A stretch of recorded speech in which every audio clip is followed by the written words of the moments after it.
শ্রদ্ধেয় সম্মানিত দর্শক, আপনারা দেখছেন বরাকের আওয়াজ। আমি আপনাদেরকে সতর্কবার্তা একটা দিচ্ছি। গতকালকে আমি ফেসবুকে দেখলাম আপার আসামে সংখ্যালঘু বাঙালি মুসলমানদেরকে কানে ধরিয়ে হাঁটু গেড়ে রেখে পিছনের দিকে তারা প্রহার করছে আর বলছে জয় আই অহম বল, এই বল সেই বল। তারা কি আসামের লোক না? জয় অহম বলতে কি তাদের কোনো অসুবিধা আছে? কোনো বিধিনিষেধ আছে? তা তো নেই। তাহলে কেন এরকম নির্যাতন হচ্ছে? আমাদের দেশের মিডিয়ারা বিদেশের কি হচ্ছে না হচ্ছে সেই সব নিয়ে মশগুল, ব্যস্ত। তারা নাকি বলছে সংখ্যালঘু নির্যাতন হচ্ছে বাংলাদেশে, কিন্তু তারা এটা দেখতে পাচ্ছে না যে আমাদের আসামে কি হচ্ছেটা কি। আমাদের আসামের মুখ্যমন্ত্রী আসামের ভবিষ্যৎটাকে অতি শীঘ্রই বিনষ্ট করে ফেলবেন।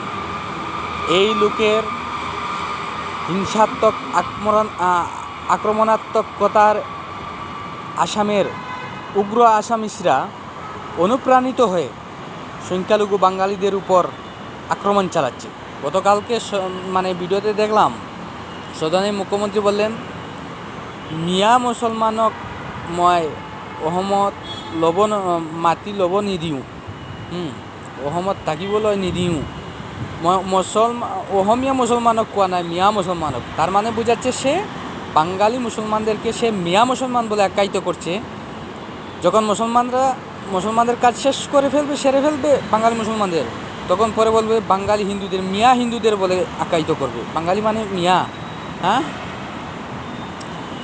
কালকে যে নেক্কারজনক ঘটনা দেখলাম, কান ধরিয়ে বসালো এবং পিছন দিকে একগুলো প্রহার করতেছে। আমি তাদেরকে সতর্ক করে বলছি এবং আসাম সরকারকে বলছি, আসামের প্রশাসনকে বলছি, অতি শীঘ্রই এদেরকে আইনের আওতায় এনে শাস্তি দেওয়া হোক। আর তা না হলে বহুত বড় একটা সংকটের সম্মুখীন হবে আসাম। বিশেষ করে বরাক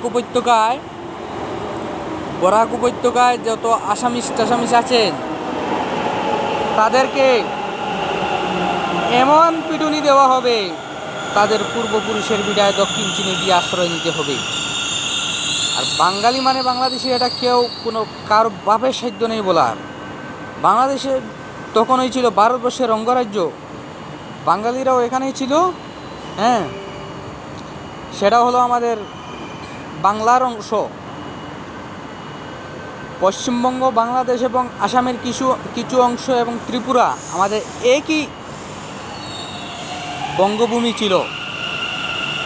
আমরা তৎকালীন পূর্ব পাকিস্তানে অংশগ্রহণ না করার জন্য, আমরা ভারতবর্ষে অংশগ্রহণ করার মতামত পেশ করার জন্য আমাদেরকে আসাম নায়ক একটি রাজ্যের সাথে আমাদেরকে সংযুক্ত করা হয়েছিল। আর এই খলনায়ক আসামিরা আজকে বাঙালিদেরকে তিলে তিলে হেনস্থা করতেছে। হ্যাঁ, সেই সময় যদি আমাদেরকে ত্রিপুরার সাথে সংযুক্ত করা হয়ে যেত, বরাক উপত্যকাকে বিশেষ করে, তাহলে আজকে আমাদের এত হয়রানির শিকার হতে হতো না। এখনও সময় আছে, বাঙালিরা ঐক্যবদ্ধ হন, না হলে তিলে তিলে মরতে হবে এই আসামিদের তাণ্ডবের মুখে পড়ে। আর আসামের মুখ্যমন্ত্রীকে আমি অনুরোধ জানাচ্ছি, এই দুষ্কৃতিকারীদেরকে, সংখ্যালঘু নির্যাতনকারীদেরকে অতি শীঘ্রই আইনের আওতায় আনা হোক। না হয় আমরা এই ভিডিওগুলোয় বিশ্ব দরবারে পৌঁছাবো, এক্সের মাধ্যমে পৌঁছাবো, টিআরটি ওয়ার্ল্ডের কাছে পৌঁছাবো, আল জাজিরার কাছে পৌঁছাবো, দেখাবো ভারতবর্ষে হচ্ছেটা কি। যারা মুখ দিয়ে মানবতা বলে, তারা মানবতাকে কীভাবে বলি দিচ্ছে সেটা আমি দেখাতে বাধ্য হব।